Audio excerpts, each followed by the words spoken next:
A tenant advocate in New York believes that the state should ban all evictions during the wintertime because it's cold. I'm Tony, and this is Real Estate Investing and Landlord News.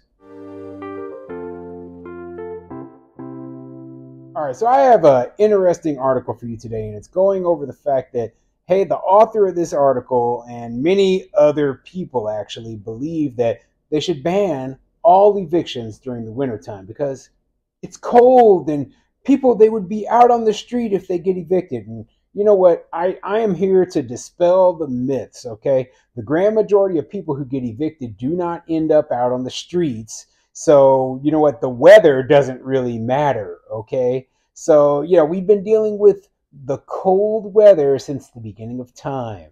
And if people, they can't deal with getting evicted for the wintertime, well, then when can they be evicted? Oh, it's too hot now.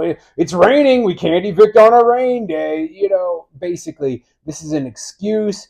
The real thing they want is for people to never be evicted. They want someone else to pay the rent for these people forever, and preferably the government, but they would be glad if it was a private landlord as well. So, it's all about basically screwing people over where they can't remove tenants, okay? And I don't believe in that kind of nonsense. So before I get into the article, go ahead, hit the like and subscribe button. Maybe leave a comment down below. Let me know what you think. Do you think it's a good idea to ban all evictions during the winter time to help prevent homelessness and with people ending up out in the cold, okay? I think it's stupid. I think it's really stupid, okay? And I'm going to let you know why as we go through this article. So let's get into it.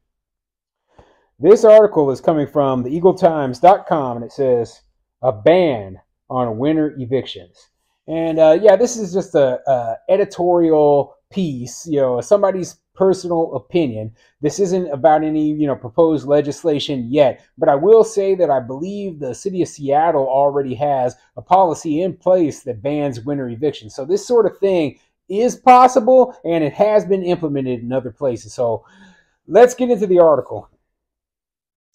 The winter cold is here, but most of us are able to get through in the comfort of a warm home. But imagine getting an eviction notice during these winter months and running the risk of becoming homeless during the harshest weather of the year. This is a tragic reality for impoverished families who are having trouble affording rent. They are at risk of losing housing and possibly becoming homeless during the winter, a horror most of us would struggle to imagine. Becoming homeless during the winter could even prove deadly. There should be a moratorium on evictions during the winter months to prevent families from becoming homeless and suffering horrible health outcomes in colder weather. Each state or city could pass winter eviction moratoriums, which is especially crucial during a time of inflation when families find it harder to afford basics like food and rent. So, notice that they said, oh, well, inflation is high and people can't afford rent. So therefore, states and cities should just ban all evictions during all winter months. Now, first question I have is, well, what do you consider winter? Is this any month where it's cold? Where I live here in Omaha, Nebraska, it starts getting cold in October, okay? And the cold can last all the way through April. I think the latest snowfall I've seen is about mid-April. So that's a 6-month period where it's, it can be pretty cold out. Am I banned from evicting all people for those 6 months? For any reason? Somebody was a criminal, or maybe, committing illegal activities on my property, or is it only for the non-payment of rent? And even if it is only for the non-payment of rent, I don't agree with it, okay? Because the problem is I still have to pay my bills, regardless of whether it is winter or summer or not. I don't get a moratorium on my insurance bill, on my taxes, on my mortgage payments, on all of my expenses. I don't get a moratorium on that stuff ever. But you're telling me the tenant should get to live for free. And here's the other question, right? Let's say that we block a landlord from being able to evict the tenant for non-payment of rent for that 6-month period. Does the tenant continue to accumulate the debt? Okay, so if the rent is $1,000 a month And, I was, they didn't pay me for that first month. I was going to evict them, but now there's a moratorium on evictions, right? So after the 6 months is over, come mid-April, the tenant now owes me $6,000 instead of just the $1,000 if I had been able to get them out of there in the very first month. So this is a big problem, right? They don't make any mention of this sort of stuff. And obviously, you got to stay in there rent free. You got to, live in my property with no fear of being evicted. So you need to pay your bill. You need to pay me back for the privilege of staying in my property for free. That's my opinion. Okay. But they don't talk about stuff like that. They don't talk about the financial consequences for the landlord. The fact that many landlords, especially the small ones who maybe own one property and it has a mortgage on it, they won't be able to make the mortgage payment. So then they are suffering or maybe facing foreclosure of the property because they have a tenant up in there who gets to stay for free for 6 months. Well, the bank ain't going to wait 6 months for their money. Okay. It's just not going to happen. So the landlord has to either eat the loss or have their property taken from them. And how is this going to be beneficial for the tenant or the landlord? It's not. It's not. So yeah, I don't agree with what this author is saying. Passing a moratorium of evictions during the winter months would take some stress away from families who are having trouble paying rent. It would give them extra time to work out payment plans with landlords or get rental assistance so there is never any evictions at any time. The moratorium would also give states more time to solidify their strategies for reducing homelessness. Now is really the perfect time for suspending winter evictions. Yeah, no. You know what? The problem is, right, where's this rental assistance money coming from?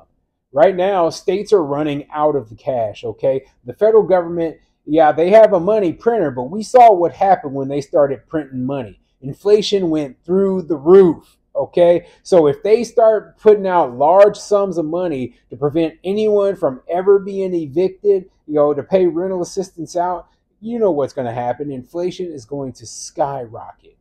And that's not a thing that landlords want anyway. Landlords do not want to be 100% dependent on the government to pay rent. Okay, nobody should want that. That's actually pretty awful because that takes away our freedom, our control of our situation, our life. And the tenants they won't be better off with that, and we won't be better off with that. I've told many people on these videos, I am 100% against socialism, okay? We need an open market. We need a capitalist society because it is literally the fairest and the best government system in the entire world, okay? The state of New York has a bill in its Senate titled Winter Moratorium on Evictions Act of 2023, which recognizes the terrible mental and physical consequences of being evicted. The bill states the well-documented and devastating consequences of homelessness are exacerbated by cold weather. Unsheltered individuals have an increased risk of developing exposure-related health problems, particularly in cold weather. New York State should pass this proposed moratorium on winter evictions to help its own cause preventing homelessness. The New York legislation can also be an example for other states to pass winter eviction moratoriums if they have not already. Now, the image they're trying to portray is that if a person is evicted, they're going to end up literally sleeping on the street in the cold outside. And in 99% of cases, that just isn't going to happen. Okay, they have friends they can stay with temporarily until they can get another place. They have relatives they can stay with temporarily until they can get another place. There are homeless shelters for people, and I would say probably of the people who are evicted, I would say less than 5% of them actually even become homeless. And the homelessness that they experience, it isn't permanent. They don't stay homeless forever, but they might be homeless for a short period of time until they are able to find another home. So, the image that they're portraying as though everybody ends up as hobos living in the street corner, that's just not true. It never was. I think I covered an article a while back then, and it stated that of the people who are in the homeless shelter right now, I believe in New York City, by the way, less than 5% of them were there after an eviction. Less than 5% of the people who are in the homeless shelter were there after an eviction, which is proof positive that evictions aren't the things that are leading to the people becoming homeless and ending up in those shelters. So yeah, I don't believe this narrative they're trying to portray that, you know, evictions are leading to people sleeping in the streets and freezing, and no, it's just not happening. Okay, it's just propaganda because they want to push these socialist and government backed garbage on top of all of us.